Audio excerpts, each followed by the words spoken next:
ओम नमो भगवते वासुदेवाय। स्वागत है आप सभी का हमारे चैनल पर। आज के इस वीडियो में आप सुनेंगे अधिक मास के महात्म्य के तीसरे अध्याय की कथा। कथा शुरू करने से पहले आपसे एक ही आग्रह है, अगर आपको वीडियो पसंद आए तो लाइक करके शेयर अवश्य करिए और हमारे चैनल पर अगर पहली बार आए हैं तो चैनल को सब्सक्राइब करके बेल आइकन पर क्लिक कर लीजिए। तो आइए शुरू करते हैं आज की कथा। तो साथियों, हो सकता है कि भगवान विष्णु स्वयं की प्रशंसा से इतनी प्रसन्न ना हो जितनी अपने भक्तों की प्रशंसा और भक्तों के गुणगान करने से प्रसन्न होते हैं। भक्त वत्सल भगवान श्री हरि विष्णु के भक्तों की कथा सुनने से भगवान गदगद हो जाते हैं। आज के इस वीडियो में ऐसे ही एक परम भक्त की कथा हम सुनने जा रहे हैं, जिसको कर्माबाई के नाम से हम जानते हैं। कर्माबाई भगवान जगन्नाथ की अनन्य भक्त थी। इतिहासकार और साहित्यकार और धर्मशास्त्रों में उन्हें दूसरी मीराबाई के नाम से भी जाना जाता है। कर्माबाई अपने सरल और साधारण स्वभाव के कारण भगवान जगन्नाथ को अत्यंत ही प्रिय हुई। कर्माबाई भगवान कृष्ण की परम उपासक और भक्त थी। जगन्नाथपुरी में रहा करती थी और भगवान को बचपन से ही पुत्र के रूप में बसती थी। ठाकुर जी के बाल रूप से वह रोज ऐसे बातें करती जैसे ठाकुर जी स्वयं उनके पुत्र हों और उनके ही घर में निवास करते हों। एक दिन की बात है, कर्माबाई की इच्छा हुई कि आज ठाकुर जी को फल और मेवे की जगह अपने हाथ से कुछ बनाकर खिलाऊं, और उन्होंने जगन्नाथ प्रभु को अपनी इच्छा बताई। भगवान तो भक्तों के लिए सर्वथा प्रस्तुत रहते हैं, तो प्रभु बोले, माँ जो भी बनाया हो वही खिला दो, भूख तो बहुत लगी है। तब कर्माबाई ने खिचड़ी बनाई थी और ठाकुर जी को खिचड़ी खाने को दे दी। अब तो प्रभु बड़े चाव से खिचड़ी खाने लगे और कर्माबाई ये सोचकर भगवान को पंखा झलने लगी कि कहीं गर्म खिचड़ी से मेरे ठाकुर जी का मुंह न जल जाए। संसार को अपने मुख में समाने वाले भगवान को कर्माबाई एक माता की तरह पंखा कर रही थी और भगवान भक्त की भावना में भाव विभोर हो रहे थे। भक्त वत्सल भगवान ने कहा, माँ मुझे तो खिचड़ी बहुत अच्छी लगी, मेरे लिए आप रोज खिचड़ी पकाया करें, मैं तो रोज यही आकर खाया करूँगा। अब तो कर्माबाई जी रोज सुबह उठती और सबसे पहले खिचड़ी बनाती, बाकी सब कुछ बाद में करती। भगवान भी सुबह सवेरे दौड़े आते और कहते, माँ जल्दी से मेरी प्रिय खिचड़ी लाओ। प्रतिदिन का अब तो यही नियम बन गया। भगवान सुबह सुबह आते, भोग लगाते और चले जाते। एक समय की बात है कि कर्माबाई के यहाँ एक महात्मा जी पधारे। महात्मा जी ने देखा कि कर्माबाई सुबह सुबह खिचड़ी बना रही हैं और खिचड़ी बनाते देखा तो नाराज़ होकर कहा कि माता जी आप ये क्या कर रही हो? सबसे पहले नहा धोकर पूजा पाठ करनी चाहिए, लेकिन आपको तो पेट की चिंता सताने लगती है और खिचड़ी बनाने लगी। कर्माबाई बोली, क्या करूं महाराज जी, संसार जिस भगवान की पूजा अर्चना कर रहा है वही सुबह सुबह भूखे आ जाते हैं और उनके लिए ही तो सब काम छोड़कर सबसे पहले मैं खिचड़ी बनाती हूँ। महात्मा जी सोचने लगे कि शायद कर्माबाई की बुद्धि फिर गई। ऐसे तो बोल रही है जैसे भगवान इसकी बनाई खिचड़ी के ही भूखे बैठे हैं। महात्मा कर्माबाई को समझाने लगे, माता जी तुम भगवान को अशुद्ध कर रही हो। सवेरे सवेरे स्नान के बाद पहले रसोई साफ किया करो, फिर भगवान के लिए भोग बनाया करो। अगले दिन कर्माबाई ने ऐसा ही किया।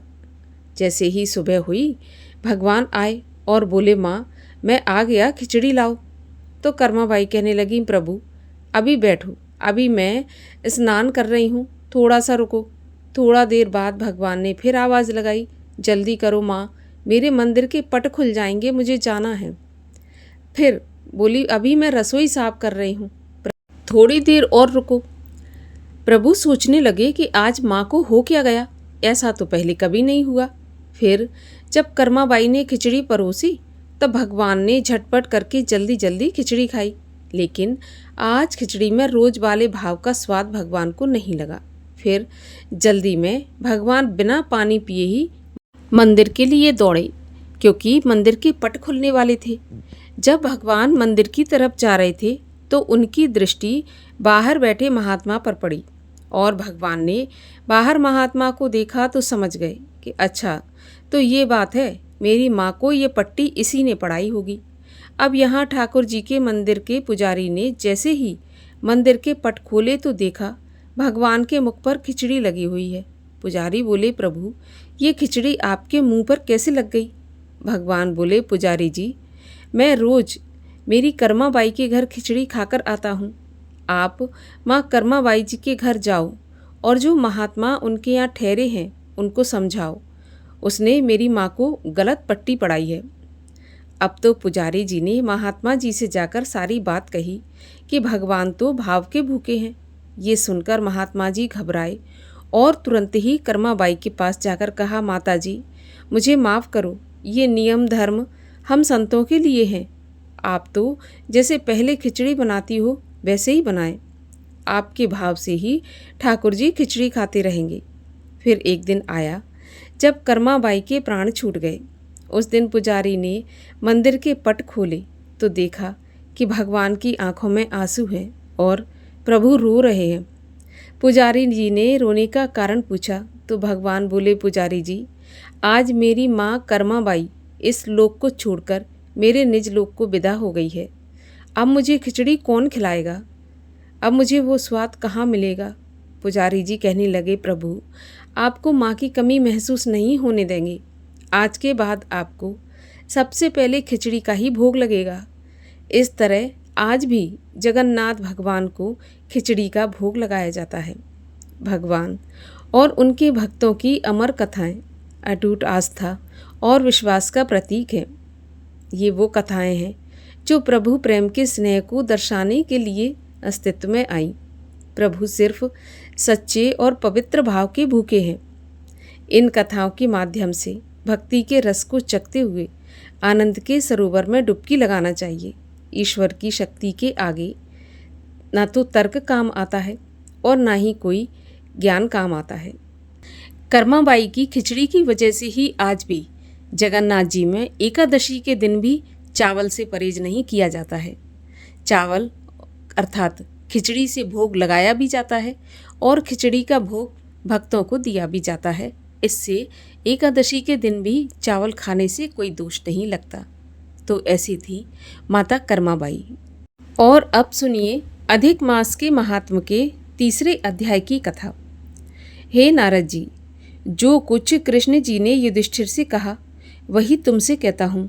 एक समय धर्मराज युधिष्ठिर जुए में दुर्योधन से सब कुछ हार गए तो द्रौपदी के बालों को पकड़कर दुष्ट दुशासन ने खींचा और वस्त्र भी पकड़कर खींचे तो भगवान श्री कृष्ण ने उनकी रक्षा की। उसके पश्चात युधिष्ठिर आदि राज्य को छोड़कर काम्यक वन को चले गए। वहाँ पर वन में युधिष्ठिर आदि बाल बिखेरे वन में रहने वाले हाथियों की तरह वन के फलों को खाकर अति दुख को प्राप्त हुए। एक समय देवकी के पुत्र भगवान श्री कृष्ण उनको दुखी जानकर काम्यक वन को गए।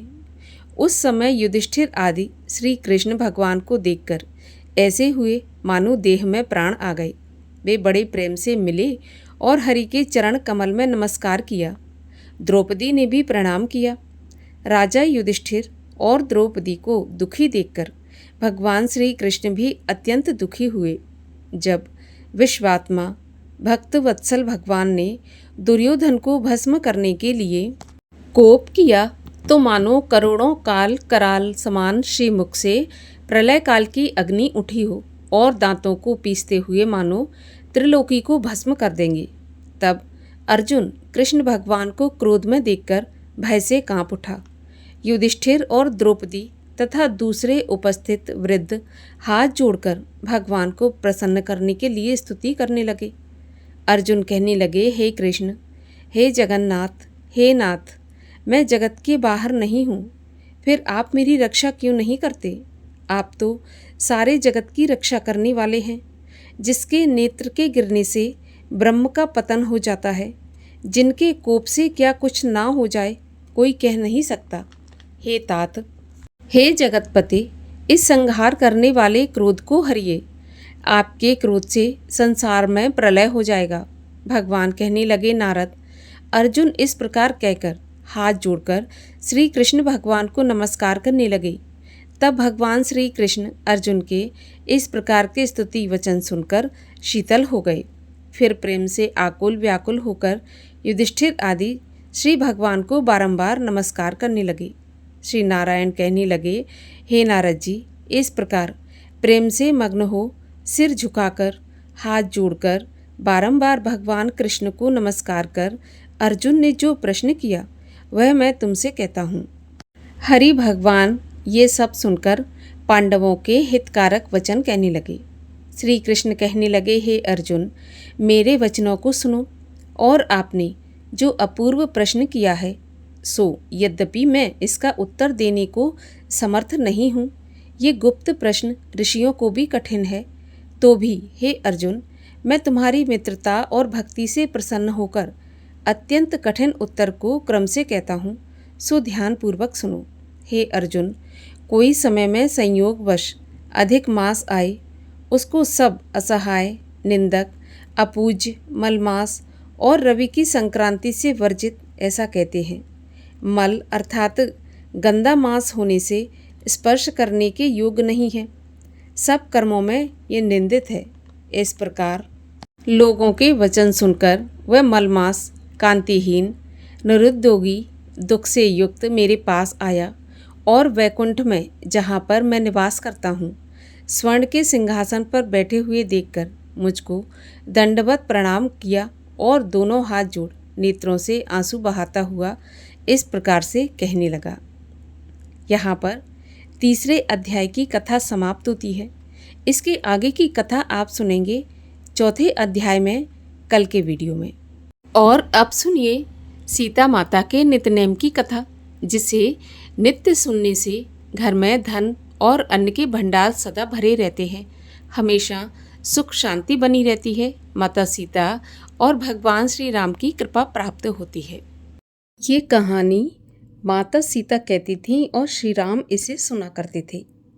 एक दिन श्री राम भगवान को किसी काम के लिए बाहर जाना पड़ गया तो सीता माता कहने लगी कि भगवान, मेरा तो 12 वर्ष का नित्य नियम है, अब आप बाहर जाएंगे तो मैं अपनी कहानी किसे सुनाऊंगी। तब श्री राम बोले कि तुम कुएं की पाल पर जाकर बैठ जाना और वहाँ जो औरतें पानी भरने आएंगी उन्हें अपनी कहानी सुना देना। अब तो माता सीता कुएं की पाल पर जाकर बैठ जाती हैं। तभी वहाँ पर एक स्त्री आई। उसने रेशम जरी की साड़ी पहन रखी थी और सोने का घड़ा ले रखा था। सीता माता उसे देखकर कहती हैं, बहन, मेरा 12 वर्ष का नित्यनेम सुन लो। लेकिन वह स्त्री बोली, मैं तुम्हारा नित्यनेम सुनूंगी तो मुझे घर जाने में देर हो जाएगी और मेरी सास मुझसे लड़ेगी। ऐसा कहकर उसने कहानी नहीं सुनी और घर चली गई। घर जाते ही उसकी रेशम जरी की साड़ी फट गई और सोने का घड़ा मिट्टी के घड़े में बदल गया। जब सास ने देखा तो पूछा कि ये किसका दोष अपने सिर पर लेकर आई है। तो बहू कहने लगी कि माँ जी, कुएं पर एक औरत बैठी थी, उसने कहानी सुनने के लिए कहा, लेकिन मैंने कहानी नहीं सुनी, उसी का ये फल मिला है। बहू की बात सुनकर अगले दिन सास वही साड़ी और घड़ा लेकर कुएं की पाल पर गई। सास को वहाँ पर सीता माता बैठी मिली तो माता सीता ने कहा कि बहन, मेरी कहानी सुन लीजिए। तो सास बोली, एक बार तो छोड़ो, मैं तो 4 बार कहानी सुन लूँगी। जब माता सीता ने ऐसा सुना तो अपनी कहानी कहना शुरू कर दी। राम आए, लक्ष्मण आए, देश के पुजारी आए, नित नेम का नेम लाए, आओ राम बैठो राम, तपी रसोई जियो राम, माखन मिश्री खाओ राम, दूध बताशा पियो राम, सूत के पलका मोठो राम, शाल दुशाला पोठो राम, शाल दुशाला ओढ़ो राम, जब बोलूँ तब राम ही राम, राम सवारे सबके काम, खाली घर भंडार भरेंगे, सबका बेड़ा पार करेंगे, श्री राम जय जय राम, श्री राम जय जय राम। सास बोली, बहन, कहानी तो बहुत अच्छी लगी। कहानी सुनकर सास अपने घर चली गई। तभी उसकी साड़ी फिर से रेशम जरी की बन गई। मिट्टी का घड़ा फिर से सोने के घड़े में बदल गया। बहू कहने लगी, सासू माँ, आपने ये सब कैसे किया? तब सास ने कहा, बहू, तू दोष लगाकर आई थी और मैं अब दोष उतार कर आ रही हूँ। तो बहू ने फिर पूछा कि वह कुएं वाली स्त्री कौन है? तब सास बोली, वे सीता माता थीं। वे पुराने से नया कर देती हैं, खाली घर में भंडार भर देती हैं, लक्ष्मी जी का वास घर में करा देती हैं, इंसान की जो भी इच्छा हो उसे पूरा कर देती हैं। बहू बोली कि ऐसी कहानी मुझे भी सुना दो। तो सास कहने लगी, ठीक है, तुम भी कहानी सुन लो। और सास ने कहानी कहनी शुरू कर दी। राम आए लक्ष्मण आए, देश के पुजारी आए, नित्य नेम का नेम लाए, आओ राम बैठो राम, तपी रसोई जियो राम, माखन मिश्री खाओ राम, दूध बताशा पियो राम, सूत के पलका मोठो राम, शाल दुशाला पोठो राम, शाल दुशाला ओढ़ो राम, जब बोलूं जब राम ही राम, राम सवारे सबके काम, खाली घर भंडार भरेंगे, सबका बेड़ा पार करेंगे, श्री राम जय जय राम। कहानी सुनकर बहू बोली, माँ जी, कहानी तो बहुत अच्छी है। तब सास ने कहा, तो ठीक है, इस कहानी को हम रोज कहा करेंगे। अब तो सास बहू रोज सवेरे उठती, नहाती धोती और पूजा करने के बाद नित्यनेम की सीता माता की कहानी कहती। एक दिन उनके वहाँ एक पड़ोस की औरत आई और बोली, बहन, जरा सी आँच देना। तो वह बोली कि आँच तो अभी हमने जलाई नहीं। तो पड़ोसन कहने लगी, तो फिर तुम सुबह 4 बजे से उठकर क्या कर रही हो? फिर उन्होंने कहा कि सुबह उठकर हम पूजा करते हैं, फिर सीता माता की नित्यनेम की कहानी कहते हैं। तब पड़ोसन बोली कि सीता माता की नित्यनेम की कहानी कौन सी है और इसके कहने से तुम्हें क्या फल मिला? तो वे बोली, इनकी कहानी कहने से घर में भंडार भर जाते हैं, सारे काम सिद्ध होते हैं, मन की इच्छा भी पूरी होती है। पड़ोसन बोली कि बहन, ऐसी कहानी मुझे भी सुना दो। फिर वह बोली कि ठीक है, तुम भी ये कहानी सुन लो। और ऐसा कहकर उसने कहानी कहनी शुरू कर दी। राम आए लक्ष्मण आए, देश के पुजारी आए, नित्य नेम का नेम लाए, आओ राम बैठो राम। इस प्रकार से सारी कहानी पड़ोसन को सुना दी। सारी कहानी सुनने के बाद पड़ोसन कहने लगी, बहन, कहानी तो मुझे बहुत अच्छी लगी। अब तो वह पड़ोसन भी नित्यनेम सीता माता की कहानी कहने लगी। कहानी कहने से सीता माता ने पड़ोसन के भी भंडार भर दिए। अब तो पूरे मोहल्ले में नित्यनेम की कथा चल पड़ी। हर किसी की मनोकामना पूरी होने लगी। हे माता सीता, जैसे आपने उनके भंडार भरे, वैसे ही आप हमारे भी भंडार भरना। जो ये कहानी सुने, कहे और हुंकारा भरे, उनके भी घर के भंडार सदा भरे रखना। बोलिए सीता माता की जय।